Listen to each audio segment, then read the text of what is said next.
ଦେଉଳସାହିଠାରେ 10ମ ରାଜ୍ୟସ୍ତରୀୟ ଚିତ୍ରକଳା ପ୍ରଦର୍ଶନୀ ଅନୁଷ୍ଠିତ। ଗୁରୁବାର ବାରିପଦା ସହରର ଦେଉଳସାହି ଶ୍ରୀରାମଚନ୍ଦ୍ର ଉପ୍ରା ବିଦ୍ୟାଳୟଠାରେ 10ମ ରାଜ୍ୟସ୍ତରୀୟ ଚିତ୍ରକଳା ପ୍ରଦର୍ଶନୀ creative school of art and crafts Baripada ଆନୁକୂଲ୍ୟରେ ଅନୁଷ୍ଠିତ ହୋଇଯାଇଛି। ଏହି କାର୍ଯ୍ୟକ୍ରମକୁ ବାରିପଦା ମ୍ୟୁନିସିପାଲିଟି ନଗରପାଳ କୃଷ୍ଣାନନ୍ଦ ମହାନ୍ତିଙ୍କ ଦ୍ୱାରା ଶୁଭ ଉଦ୍ଘାଟନ ହୋଇଯାଇଛି। ଏହି ଶୁଭ ଅବସରରେ ଅନୁଷ୍ଠାନର ଅଧ୍ୟକ୍ଷ ରବୀନ କୁମାର ମହାପାତ୍ର, ସମ୍ପାଦକ ବିଭୁଦତ୍ତ ଦାସ, ଉପସଭାପତି ସୌର ବିହାରୀ ଦାସ, ମୁଖ୍ୟ ଉପଦେଷ୍ଟା ଚାରୁଚନ୍ଦ୍ର ଦାସ, କର୍ମକର୍ତ୍ତା ରାକେଶ କୁମାର ବେହେରା ଓ ଅନ୍ୟାନ୍ୟ କର୍ମକର୍ତ୍ତାଙ୍କ ଉପସ୍ଥିତିରେ କାର୍ଯ୍ୟକ୍ରମ ଅନୁଷ୍ଠିତ ହୋଇଥିଲା। आज आमर 10तम राज्यस्तरीय चित्रकला प्रदर्शनी बारिपदार अनुष्ठित हो जाइए।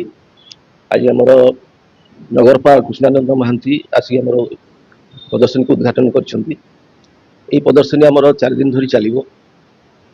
मु समस्त अनुरोध करी आमर ये प्रदर्शनी को आसी चित्रकला गुड़िक देखी उपभोग करूँ एवं आम चित्रशिल्पी मान को अनुप्राणित करूँ।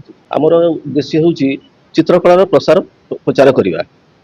छोट छोट कमलमती बाग बालिका मान भर जो अंतर्निहित गुण अच्छी कमी से चित्रकला माध्यम प्रकाशित करेंगे और आगक आगक जापरें मैंने जिला स्तर राज्य स्तरीय देश स्तरीय और अंतर्जातीय स्तर में पहुँची पारे से आम ये प्रयास। Creative school of art and craft द्वारा आयोजित 10म राज्य स्तरीय चित्रकला प्रदर्शनी आज प्रथम दिन थिला।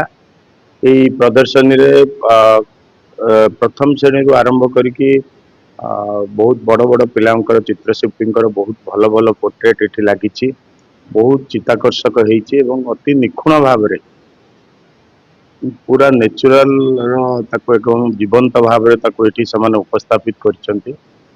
विशेष करके मयूरभंज भाया एक जिले में आपणकर ये चित्रकला को आगु को बढ़ावाई creative school of art and craft बहुत बड़ अवदान अच्छी।